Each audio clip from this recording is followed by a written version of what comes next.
Okay, everybody sit down. Pilot drops the airplane down. Everybody takes a very deep breath. Goes over for a while, then he brings the nose back up. 20, 30, 40,000 feet. Okay, you ready, guys, gals? Down he goes again.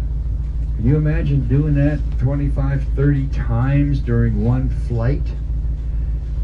It took you longer to clean the airplane up than it did to fly the mission. That's why they call her the Vomit Comet. How do you learn about zero gravity?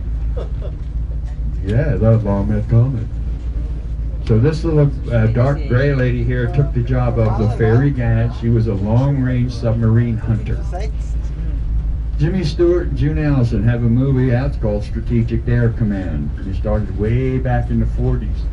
So this big airplane up here, B-36, the Peacemaker's got 6 gasoline engines, 4 jet engines, can fly for over 40 hours at 45 to 50,000 feet up in the sky. No fighters, the bad guys had, could even get close to it. Well, Jimmy Stewart transferred from the B-36 later on, and he flew one of these, the B-47. This B-47 is basically, this one is an electronics module. She had radars and all kinds of stuff in it. She wasn't really an attack aircraft. But the Russians hated this airplane. It was faster than anything they had. It has bicycle landing gear. Notice the landing gear goes right down the side of the fuselage. The only reason those little wings are there is to keep them from flapping against the ground. Basically, when you put fuel in it, the wings really go down low, so you didn't want to drag them across the ground as you're taking off. So that's a B-47, subsonic, less than 750 miles an hour. Can fly up 50,000 feet with no trouble at all, with Jimmy Stewart sitting in there. He actually flew one from Florida, in one stop, into Okinawa. Pretty nice little airplane. Russians hated it. Give you a quick look at the guppy now. Here's the front of the guppy. It's made of 3 circles, or 3 tubes. The bottom tube's a B-29. The second tube up where the windows are is the C, or Cargo 97. The third is a big bubble. The hinges on the side. Well, just like if I took this truck and I cut this right around this seam here, and I'd got the hinges over here on the left side. About 4 of us could get out, and we'll put a little jack back here, and we'll lift up and take the weight off the front wheel. About 4 of us could go out here and just push the whole front of this airplane all the way over here to the left. You can imagine looking at the front of it. The front is open. It's a big bubble on top and littler bubbles on the bottom. 23 feet across, 23 feet up and down, and 108 feet deep.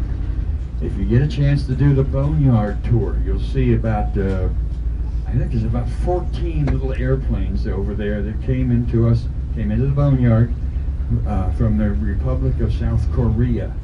Half of those 14 airplanes were brought in the States with a guppy. The other half flew in. I don't know if they didn't have enough on their credit card or what. Oh, I'm sorry. The spark plug. When you have radar looking at you, all right, it's going to bounce back, right? That shape of that crazy looking thing actually makes the radar dissipate. Boing! It just goes all over the place. Like, well, if you had a garden hose and you sprayed it at a telephone pole, it would, instead of over here going right through, bouncing off something and coming straight back, it's going to hit that cylinder looking spark plug thing and just shatter itself. We know where it's coming from if we're in the airplane, but it doesn't go back to the bad guys. So they're out there going, huh, what happened? Yeah, sorry about that. It's not a spark plug, really. It's a radar deflector. Somehow in the electronics world, I have no idea. This B-36 used to have 17 guns on it. Big guns. Took all the guns off. She carried 4 nukes. If the Germans had come across the English Channel and invaded England, this would leave the States, go bluff, the bad guys stop in Spain, get some gas, and come on home. Next airplane would be the B-52.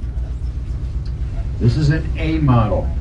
The A model, there were 3 of them for NASA. That's who this lady worked for. As you go by, you're going to notice a saddle under the wing, but they're missing the horse. Watch those kids there on the right side. They were kind of running up to get on. kind of wave them off if you would back there, please. Hey, you guys Just stay don't away want to from get them here. in any trouble with their leader. All right. So we've got this B-52. It's an A model. The big sharp tail down there, high, tall, black tail, right in front of President Kennedy's airplane, is a D model. That's the one I've played with for many years. Then you got over by the hangars the G model. So we don't have an H. Well, the H's they're flying now, but the parts in the G fit the H's. So Russia told us, you guys are dumb, you're cutting them up. Save the parts, use the saw. Shh. Cool. But this guy carried the X-15 rocket plane up to about 40,000 feet in that saddle. Dropped it. Pilot in the X-15 hit the go button. The engine fired for about a minute and 20 seconds, maybe not even that long. So from 40,000 feet way up to 65,000 feet, the X-15 rocket plane blasted its way into heaven. And he was going 6 times the speed of sound. Then the engine quit, and the rest of us just gliding. When you go in the space gallery right in front of us, go in there, look up to the left, there's an X-15 model, exact size. There were 3 jets, there were 3 models. We have one of the models. If you want to learn to fly an A-10, you got to learn to fly the Tweety Bird. Twin engine subsonic, nice little aerobatic airplane. A 102. 102, the Delta Dagger. It's a side-by-side seating trainer, like Trainer Row.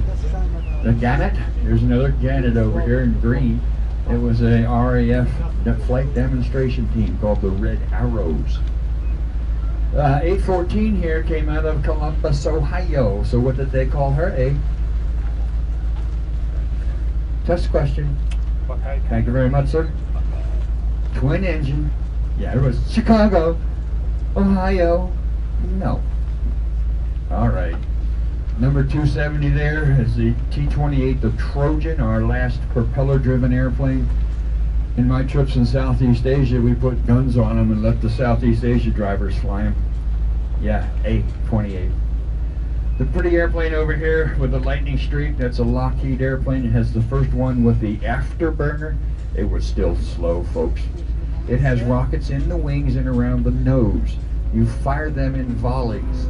One the right wing, the left wing, and the nose. By the time you're shooting these little mini rockets, there's so much carbon on your window, you have to stop at a gas station to get the glass on the window cleaned. It really wasn't a good airplane. It didn't perform good. It was not supersonic even with the afterburner.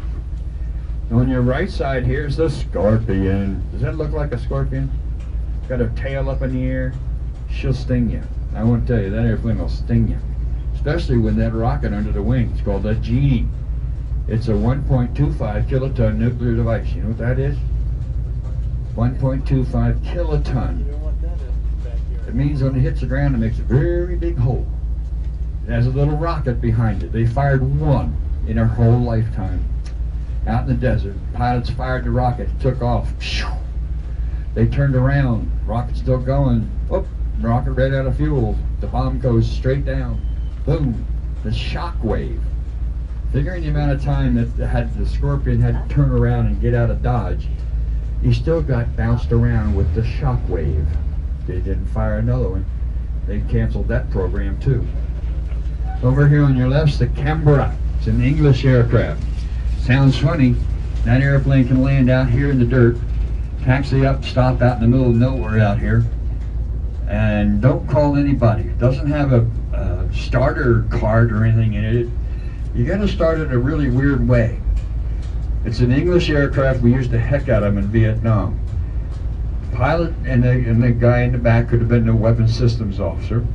But if they got stranded and we were forced down in a parking lot someplace, or a big area of no electricity, no nothing, not even water. So he's sitting out there in the middle of nowhere. How do you start this thing? Well, pilot comes out of the airplane. The engineer comes out of the airplane. They go over to the wing, and they'll stand between the fuselage and the wing. He's going to open a little compartment like a Maserati, right?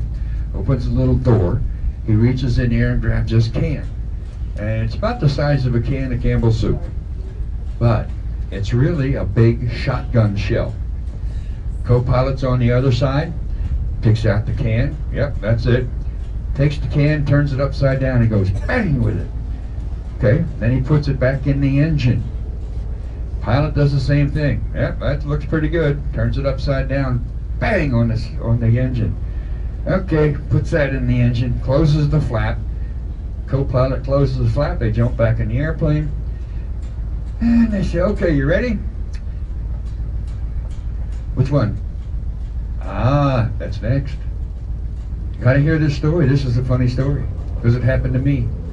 Oh, look out, straight out here, way straight out there in the field. You may have to stand up, but there's a helicopter out there. Can you see it? Stand up. You can see. I'm not going anywhere. Right above the wing. He's kind of looks like a big black thing. You see the helicopter? That's where they train to pick up wounded soldiers. They let soldiers down. They can fight forest fires. Do a lot of things right out there. That's he's a little low, so he may be looking for somebody in the desert or something like that. That's one of our rescue helicopters. So let me get back to this guy, right? We took these little shotgun shells. When you slam them into the side of the airplane, you actually set the fuse. Then you close the door, jump back in the airplane, and just sit there for a second. And all of a sudden, there's a very large bang. And there's black smoke all over the place. This happened to me at Shepherd Air Force Base down in Wichita Falls, Texas. I had 3 stripes and I had 5,000 gallons of jet fuel about 100 yards away. This tremendous bang and black smoke. I said, oh dear, what's going on? I knew this plane blew up. Honest engine, never have seen one before. And all of a sudden the airplane, what it does is forces air through the engine, turns the fans inside the engine, and there's a lot of wind that comes out of that thing. So it's turning the fans really fast. Gets up to a certain speed, the pilot pushes the button, sends a little bit of fuel in there, sends a little bit of electricity from the battery, and all of a sudden the jet takes off. And that's how they start those things when they have no ground support.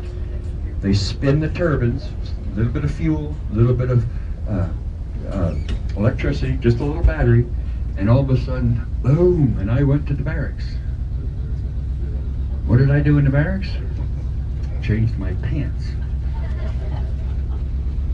Well, I'm not lying, absolutely scared to... Okay, let's get serious here for 1 minute. That's all, 1 minute. This pipe on the front of the airplane. Every airplane has one. You know that? If you look at this MiG across the way here, if you're sitting in the cockpit, okay, you look at the left side of the cockpit, as we're looking at it right now, you can see it in the sun. There's a little bump out there. It's kind of a, looks like a finger, right? Well, that's the same thing. All these airplanes have a speedometer. How do you figure out how fast you're going? By the air pressure going in that little tube. It's called a PTOT, P-E-T-O-T, tube. When you're flying along, you look at your speedometer cable down here, and that tells you how fast you're going through the air. All the resistance coming at you.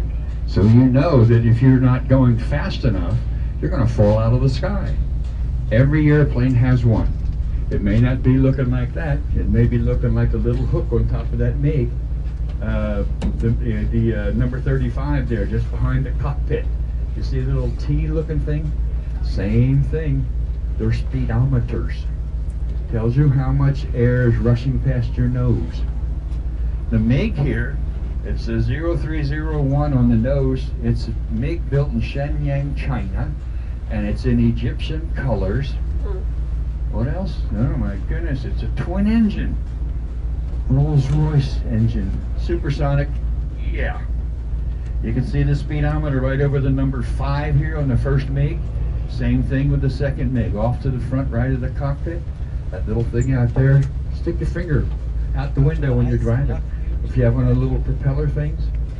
These are all cool MiGs. The couple of important MiGs. These are old Vietnam MiGs, except the second one here with a green nose.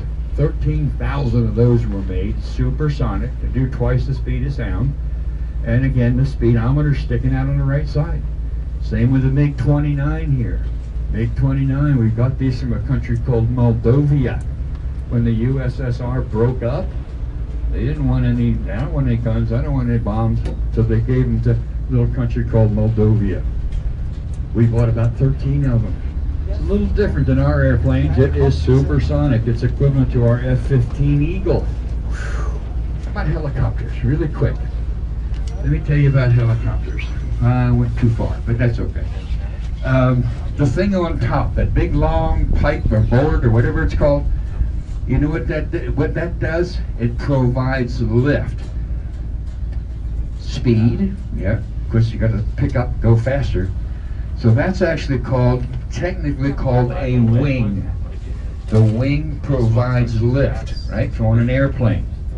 The propeller on these little guys provides direction. Normally in the back, you can swing the tail left or right. So technically that's a wing, and I'll show you here just in a few minutes. I went a little too far. But the one with the red cross is called the Huey or Iroquois, Indian names, and she saved a lot of lives down in Southeast Asia. She flew missions called Dusty or Dust Off. So on the back of this big helicopter here, you'll notice both these two guys, red and white stripes. Now that technically is the propeller. Sounds kind of weird. Well, it is, because that gives you directions. It pushes the tail left and pushes the tail right. Remember MASH? Here's old Radar O'Reilly and the little red one here. It's called an Iroquois. That's not the wing on top, that's just the balance on top, but it has the propeller on the back. So the other two here are made by Mr. Sikorsky, very famous helicopter guy. The big guy over here on your right side is the MH, I can never remember what her name is, but she's called the MH-53? No, this is the MH-53. It's the Sky Crane by Mr. Sikorsky. She can lift 20,000 pounds on that yellow hook down there. The big lady down here, you can see the shape of the wing. You can notice it on the helicopters. The wing has a large front and a small back. That's the one that provides the lift, so technically it's a wing. That big helicopter over there, let's see, who was it? Little President Bush asked that helicopter to see if she could land in the Queen's backyard. It wasn't Queens, New York, it was Queen Elizabeth, and they wanted it to land in Buckingham.